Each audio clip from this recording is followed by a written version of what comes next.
The proposed meeting between Pope, Patriarch, and bishops holds great potential in Nicaea in 2025. Though the meeting between the Pope and the Patriarch is important, what about the rest of us who call ourselves Christian? The American Religious Town Hall meeting is now in session.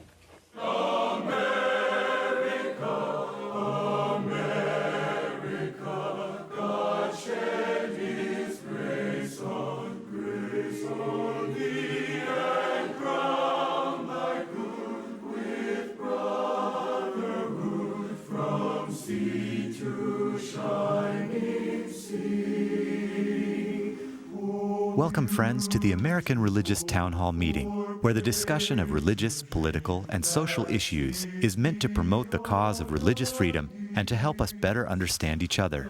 And now, here's your host and moderator, Pastor Jerry Lutz. Thank you, Mark. It is a great privilege to be back with you again. We're so glad that you've joined us for another edition of the American Religious Town Hall meeting. We have a very interesting topic in store, as you heard from the opening statements. But before we get to that, let's have our panelists introduce themselves. We'll begin with the gentleman to my right. I'm Bishop Michael Olson, and I am the Bishop of the Roman Catholic Diocese of Fort Worth. I'm Rabbi Jordan Offsire, a rabbi living in Palm Springs, teaching classes and leading services for the community. I'm Canon John Peterson. I am from the Diocese of Washington. Bert Beach. I'm an ordained minister of the Seventh-day Adventist Church. I live in Maryland on the outskirts of Washington, D.C., next to our world headquarters of the General Conference of Seventh-day Adventists. And I'm Bishop Othel H. Lakey, a retired bishop of the Christian Methodist Episcopal Church living outside of Atlanta, Georgia. I'm Mel Robeck. I'm professor of church history and ecumenics at Fuller Theological Seminary in Pasadena, California, and I'm an ordained minister with the Assemblies of God. Well, thank you very much for being here today, gentlemen. As you probably know, this is a topic that's been in the making for hundreds of years. And so here we are today with the privilege of being able to discuss this, because recently the Ecumenical Patriarch of Constantinople, Bartholomew I, met with Pope Francis in Jerusalem. It marked the 50th anniversary of the first meeting between Orthodox and Catholic leaders in centuries, when Pope Paul VI and the Ecumenical Patriarch Athenagoras met in Rome.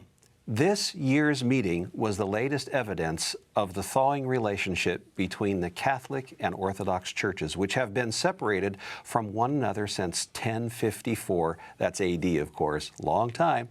While in Jerusalem, Pope Francis and the Ecumenical Patriarch worshiped together in the Church of the Holy Sepulchre. Upon his return to Constantinople, that is Istanbul, Turkey, the Ecumenical Patriarch announced that he and Pope Francis wished to leave a legacy to their successors. Thus, they have proposed that in 2025, these two ancient churches should come together for a synod. This would be the first time in over 1,000 years that they will have met to conduct business together. The place they have chosen to meet is historic city of Nicaea, that is modern Iznik or Iknea, Turkey, where the famous Nicene Creed was adopted in AD 325. Today, I'd like our panelists to consider these three questions. First of all, in light of the work that has been undertaken by the modern ecumenical movement in recent years, does this announcement come as a surprise to you, or to anyone for that matter? Second question, what issues do you believe the Synod will need to address for it to be viewed as successful? And finally, what do you see as the biggest stumbling blocks to this proposed Synod? Well, here we are to have this discussion. Glad to be with you. And let's return to those who made the opening statements. And for that, we're going to go back to Dr. Robeck. You started us off. If you could please elaborate on your opening comment, please. Right. When I saw this in the news, I was really struck by the hope or the hopefulness of the situation. Catholics and Orthodox share a great deal in common, probably more than what Catholics and Protestants or Orthodox and Protestants share. They view each other in a sense as sister churches, but they have broken communication that was broken through excommunication in 1054. Those statements on excommunication have been rescinded by both Pope and Patriarch, and as a result, since at least 1962, there have been some conversations going on between these two churches. I think they're very important because they are majority churches in the Western world and majorities churches in the Middle East and Eastern world. And I think it's really critical that these two churches be talking with one another. What's interesting to me about this is kind of the development of the last 50 years or so since the Ecumenical Patriarch Athenagoras I visited Rome, talked with Pope Paul VI, and the attempts by John Paul II and Benedict XVI to reach out to the Orthodox communities, recognizing that there are issues that stand between them. You know, probably the biggest issue is the question of the primacy of the Bishop of Rome. What that means. Is it an issue of power, or is it an issue of appreciation, recognition that that person holds a specific spot that is in a sense first in importance? And does that position of importance mean that that person has the last word or the ultimate word in making decisions? I think the decision-making process, the question of primacy, are very big issues related between the two of them. There are also questions about whether there is territory in which either one of them or both of them can be working. You know, we heard, especially after the fall of the Soviet Union, a great deal about what we call the Uniate churches. These are churches with their headquarters essentially relating to Rome, and they're in the territory that are typically occupied by the Orthodox, that they claim for their own. And that has created a great deal of tension over the years. I think it's being resolved. It's slowly being resolved. But again, that's going to be one of those big issues that needs to be addressed. I don't think they will start with these huge issues right off the top, because if they do, it'll kill it right from the start. I think they'll start on places where they absolutely have some agreement already. For instance, on environmental issues. This current patriarch, Bartholomew, is a very big person on the green world and environmental issues. And Pope John Paul II, Benedict in particular, also reached out on the question of the environment and so forth. So I think we have some things, many places where they can grow together, but these are very important areas. I am very optimistic about this, I would say, because 3 popes in a row, in particular, have taken the time out and the energy to try to rebuild the relationship that was broken in 1054. And it was first broken by the West to the East, and then it was reciprocated. So, I'm very hopeful that something good will come out of this. When I think about the larger Protestant community, we're kind of bystanders in this. I understand that at the moment. But I do think, since this was the first big schism between East and West, that this may be the best place to go back and begin to rebuild. All right, thank you, Dr. Robeck. And Bishop Lakey, your opening statement tends to broaden the scope of our discussion a little bit. Hopefully so. And so if you could please elaborate on that opening statement. Let me first express my appreciation to Dr. Robeck for that very, I think, elaborate and well done synopsis of where we are and how we got to be where we are in this epoch-making, to be truthful, event. My concern, as I indicated in my opening statement, is that's fine, it's great, it's historic, it's epoch-making, but the world, the religious world today, is decidedly different than it was in 325 at Nicaea and in 1054. It's decidedly different. And the issues are no longer quite the same. And so for us to begin looking 11 years down the road for this epoch making between two most significant branches of parts of what it means to be the Christian church is one thing.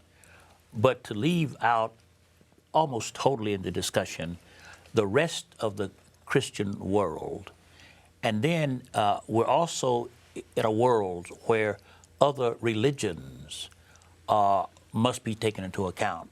What does this mean vis-a-vis Judaism? Where is it vis-a-vis Islam? Where is it regarding all these other issues? And for the religious world to zero in on these two major churches, as important and as significant as they are, without looking at this larger picture, may not be as hopeful as I think Dr. Roback is making it appear. I would hope that as these discussions and planning takes place, that the scope may be broadened a bit to at least take into account what has happened historically since those events took place 1,000 or so years ago. Well, thank you, Bishop Leahy. Let's hear now what some of the others on the panel have to say about this, and let's come over to Rabbi Offsire. I must say I'm sitting back enjoying and admiring what we've heard, and how fortunate our television audience is in having the opportunity to have the distillation of issues in general, this one in particular. So I learned a lot on the one hand, and on the other realize that this is indeed an epoch-making time and context. But all of such kinds of meetings that are historic need, as someone has suggested, to begin with common ground. And it's only when the common ground is established that one can move forward into less firmly situated kinds of issues and situations. And as Othel Leahy had mentioned, there needs to be the consideration at some point in these proposed discussions, bringing in the concerns of other religions in the world in ways that will be reinforcing rather than being a kind of blocking to the intent of the two. All right, thank you very much. Let's come across the table here to Bishop Olson. We'd like to hear your perspective on this, if you could, please. I think it's very exciting and very hopeful, especially since it's only 50 years after 910 years of just no communication, and any interaction was always hostile. And it's been 50 years of reconciliation, slow, but 50 years in light of 910 years. And I think the following up what the rabbi said is that if we approach what are the practical challenges and practical issues that we have in common, it will lead towards a greater understanding and also a greater understanding of in the speculative order of what we do share in the living doctrine of the faith as it's been passed on to us in our life as Christians, and hopefully now a life shared together. That the scandal that comes about when Christians don't live in harmony, when anybody doesn't live in harmony, but the scandal involved with the faith in Jesus can be lessened and hopefully one day, through His grace, obliterated. Thank you very much. And then across to Dr. Beach, if you could please give us your perspective. Well, there's no doubt that this suggestion of coming together and having a synod is a significant event. I think it's significant certainly as a symbolic meeting, as a ceremonial getting together and so forth. How much it will be able to solve technical, theological, historical problems, I don't know for sure. I think one big problem that they will face is the Orthodox themselves need to get somewhat their act together. The Orthodox among themselves have not been able to have their synod, or whatever they call it, this great council that they've been planning for the last, I think, 50 years or so. They still have not been able to have it.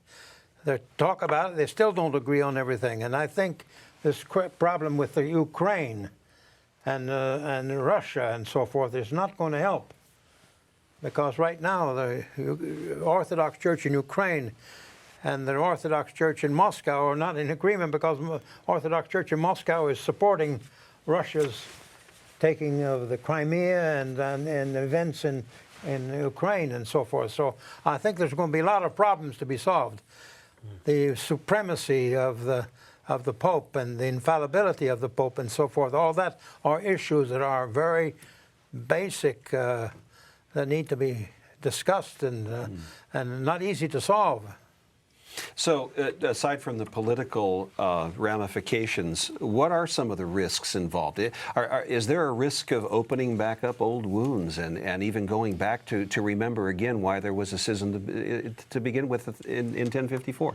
Bishop Olson, please. I think the risks are some of those things, but I think the potential benefits so far outweigh any of these risks.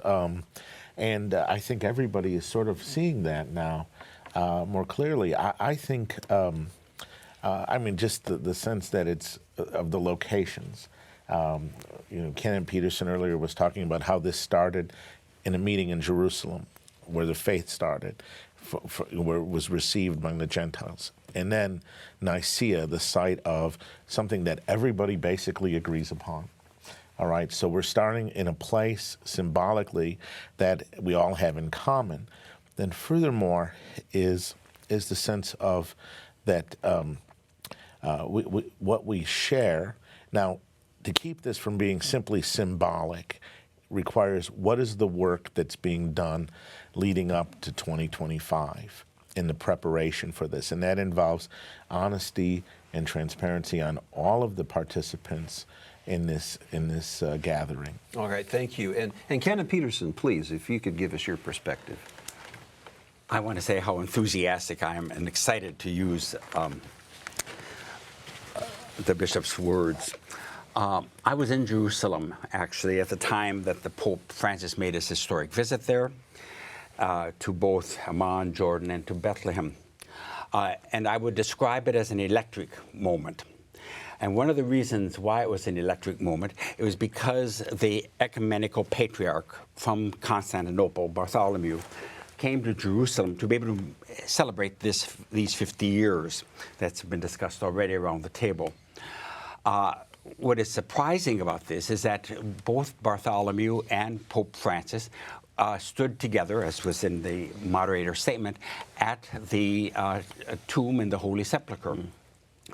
But it was not until the ecumenical patriarch returned back to Istanbul, to Constantinople, that he called together and had this press conference with Asia News to announce that there would be a gathering, and the word he used was a gathering in Nicaea in 2025.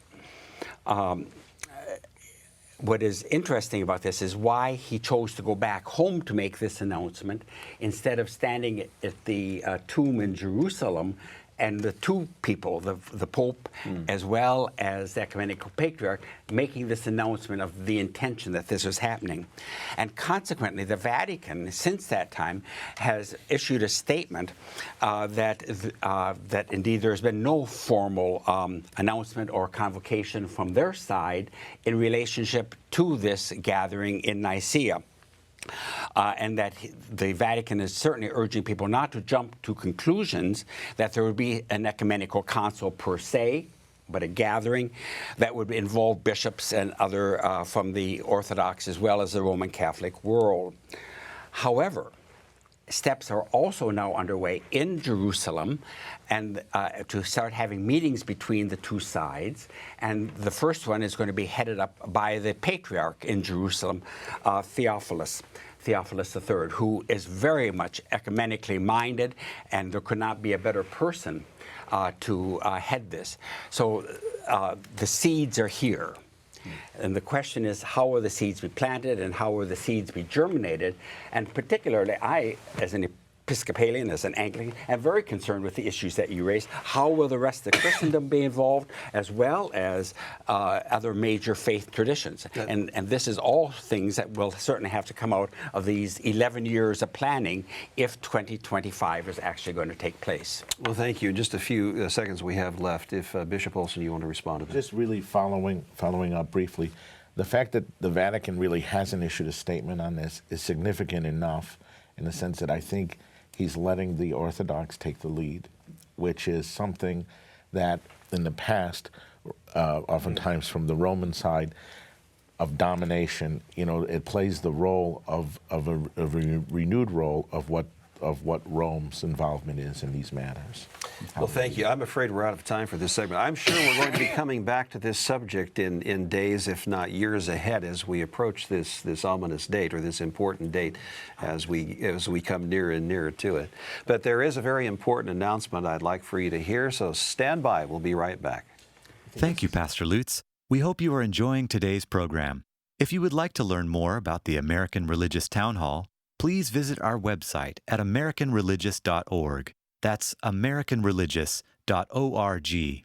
There you can read about the mission and history of the program, learn about the Town Hall estates, and view past programs by clicking the appropriate menu buttons. Each week, Pastor Lutz looks forward to receiving your letters. You may write to him at the address shown on your screen. Send your letters to Pastor Jerry Lutz, American Religious Town Hall Meeting, P.O. Box 180118, Dallas, Texas 75218. That's Pastor Jerry Lutz, American Religious Town Hall Meeting, P.O. Box 180118, Dallas, Texas 75218.